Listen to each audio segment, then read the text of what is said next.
and welcome back to the channel. In this video we will be talking about entire process of counseling जो होता है specifically for Madhya Pradesh. ठीक है, सबसे पहले देखो क्या होगा.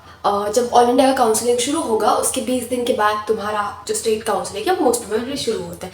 अब इसकी कुछ चीज़ें जो तुमको याद रखनी है, तुमको खुद से करना है. दैट इज तुम जाओ और DME-MP करके वेबसाइट मिलेगा गूगल पे, उसको ढूंढो, उसको सर्च करो और उसको बुक मार्क करके रखो और रोज़ एक बार उस पर विजिट करो. ठीक है, जैसे ही DME-MP मतलब MP का काउंसलिंग शुरू होता है आपको एक रजिस्टर करना है. उसमें आपको एक लॉगिन ID मिलेगा, पासवर्ड मिलेगा, वो आपको संभाल के रखना है. फिर आपको रजिस्टर करना है. रजिस्टर करने में आपको 10th 12th और कुछ डॉक्यूमेंट्स चाहिए होते हैं, बेसिक डॉक्यूमेंट्स, नीट का स्कोर कार्ड, 10th 12th वगैरह वगैरह.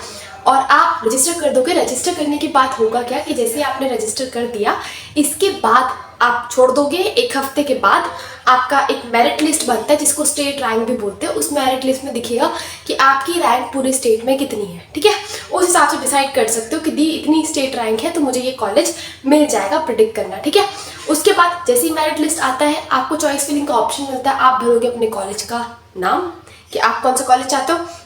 अब इसमें एक वार्निंग है कि पूरा कॉलेज का नाम पढ़ना. अगर उसमें, क्योंकि बहुत सारे जो गवर्नमेंट कॉलेज है MBBS के, उसके साथ उसके डेंटल कॉलेज अटैच्ड है, तो हमारा पूरा गवर्नमेंट कॉलेज का नाम आता है, लास्ट में मिलता है लिखा होता है डेंटल. ठीक है, तो ये हमको ध्यान से पढ़ना है. अगर तुमको प्राइवेट कॉलेज नहीं चाहिए, तुम प्राइवेट कॉलेज भरोगे ही नहीं. दूसरी इंपॉर्टेंट चीज़ जो तुमको याद रखनी है वो ये कि अगर तुमने गवर्नमेंट कॉलेज तुमको भरना है, या तो तुम सीक्वेंस भरो इंदौर से स्टार्ट करके बाकी लास्ट सतना तक.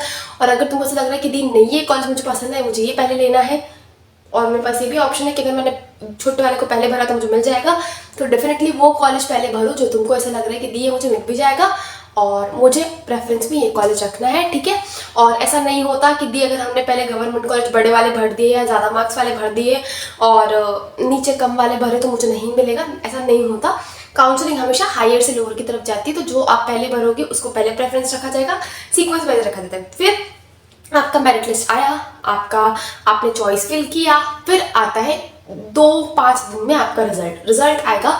उसमें लिखा रहेगा, एक सेक्शन रहेगा जहाँ पे college allotted, college not allotted, college allotted, college not allotted, जो भी आपका सीन रहेगा वो दिखा रहेगा.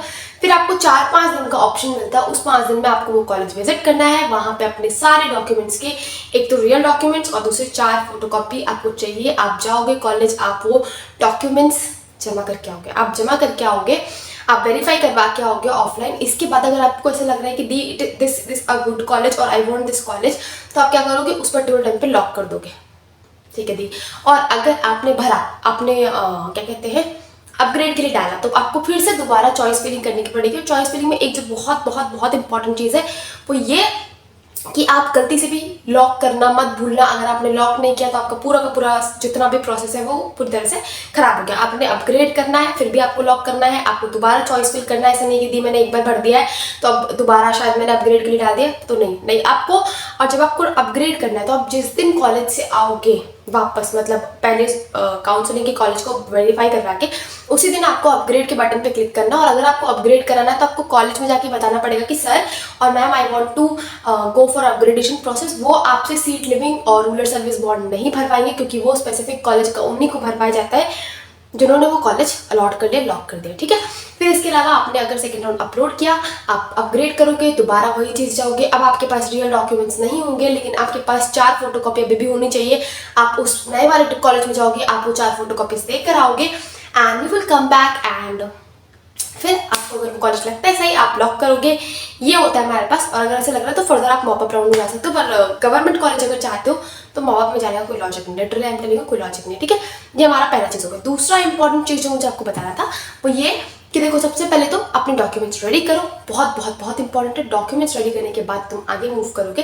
दैट इज कि तुमको एक चीज़ याद रखनी है, वो ये कि देखो जो डॉक्यूमेंट्स है वो तुमको जितनी ज़्यादा फोटोकॉपीज हो सकती है उसको प्रिपेयर करवा के रखो. तो रीज़न भी देखो, सबसे पहले तो तुमको रजिस्ट्रेशन में डॉक्यूमेंट चाहिए, स्कैन चाहिए, कोई दिक्कत नहीं है.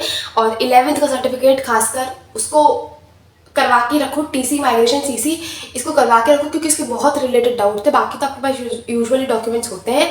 और जो फाइनेंशियल आपका सर्टिफिकेट चाहिए वो इसी साल का चाहिए, मतलब आप जिस साल काउंसलिंग में अप्लाई करने वाले आप उसी साल का चाहिए. आपकी उम्र अगर 18 साल से कम है, सारे डॉक्यूमेंट जो जैसे डोमिसाइल वगैरह आपके पेरेंट्स के नाम पे चल जाएगा.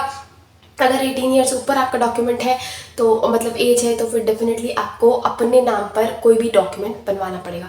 तो ये कुछ डाउट थे। आप रोज़ DME MP की वेबसाइट चेक करोगे और उसके बाद आप रेगुलर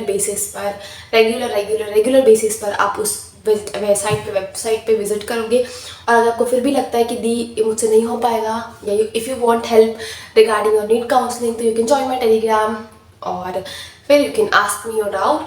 और एक चीज़ है कि इसके अलावा आपके पास कोई डाउट बचता है तो just do let me know in the comment section. और काउंसलिंग अभी जैसे के हिसाब से 24 जुलाई से शुरू होने वाला है, तो उसका 20 दिन अगर का गैप देखो तो ऑलमोस्ट 14 अगस्त के आसपास से 10 अगस्त के आसपास से MP का काउंसलिंग शुरू होना जाना चाहिए, ठीक है। और बाकी जो डाउट्स हैं वो हम नेक्स्ट वीडियो में बात करेंगे। Till then bye bye, take care.